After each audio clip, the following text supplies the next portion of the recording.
আচ্ছা, নারীদের যে এই সম্পত্তি ভাগের যে ব্যাপারটা আসছে যে নারীদের এবং পুরুষদের সমান সম্পত্তি ভাগ করে দিতে হবে, এখন এই এই ব্যাপারটা আসলে যারা বলে তারা মূলত চায় হচ্ছে এই ইসলাম বিদ্বেষী মতবাদ প্রতিষ্ঠা করতে, ইসলামী ধর্মনিরপেক্ষতা তারা প্রতিষ্ঠা করতে চায়।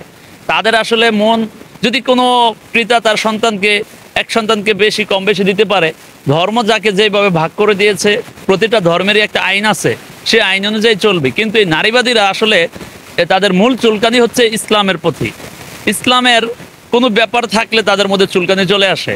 এই নাস্তিক্যবাদী নাস্তিক্যবাদী এই সেকুলার ধর্ম নিরপেক্ষ এই সেকুলার নাস্তিক ব্যক্তিদের যদি দেশ থেকে বিতাড়িত না করা যায়, এদেশে প্রতিনিয়ত গন্ডগোল লেগে থাকবে। তারা চায় যে দেশে যে এই মতবাদটা, অনেকে বলতে পারে এটা তো ভালো জিনিস বলছে, আসলে এটা তো ভালো জিনিসের কিছু না। এটা হচ্ছে তারা চায় ইসলাম বিদ্বেষী মতবাদ প্রতিষ্ঠা করতে এবং ইসলামের বিপক্ষে যায় এমন কিছু কথা বলে মানুষের মগজ দোলাই করতে, মানুষের ইমানকে নষ্ট করতে। ঠিক আছে? কারণ আপনি যদি এই কথাটা যদি মেনে নেন, তার মানে আপনি ধর্ম থেকে সরে গেলেন। আপনার ধর্ম আপনাকে বলতেছে যে নারীর সম্পত্তি যেভাবে ভাগ করতে, পুরুষের সম্পত্তি যেভাবে ভাগ করতে, ওইটার বিপক্ষে যদি আপনি বলেন না ওইটা ভুল, নারীবাদীরা যেটা বলে এটা রাইট, তার মানে আপনি ধর্ম থেকে সরে গেলেন। আর তারা চায় এটাই মুসলিম সমাজে প্রতিষ্ঠা করতে, মুসলমানদের মধ্যে ধর্ম থেকে মুসলমান যেন দূরে সরে আসতে পারে এবং কৌশলে তাদের মগজে এটা ঢুকাই দেওয়া হয়।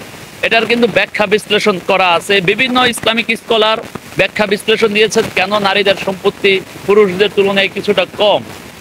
যদি এই ব্যাখ্যা বিশ্লেষণ শোনার পরও তারা বারবার কেন এই কথাটা তোলে, কারণ তাদের মূল চিন্তাভাবনা হচ্ছে সমাজে ইসলাম বিদ্বেষী মতবাদ প্রতিষ্ঠা করা এবং ধর্ম থেকে প্রতিটা সাধারণ মুসলিম মানুষের, ইমানদার ব্যক্তির ইমান নষ্ট করা হচ্ছে তাদের মূল উদ্দেশ্য।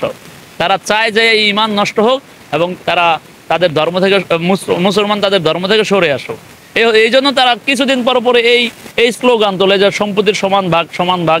আসলে তাদের মূল উদ্দেশ্য সমান ভাগ না, তাদের মূল উদ্দেশ্য হচ্ছে মুসলমানদের ধর্ম থেকে দূরে সরানো।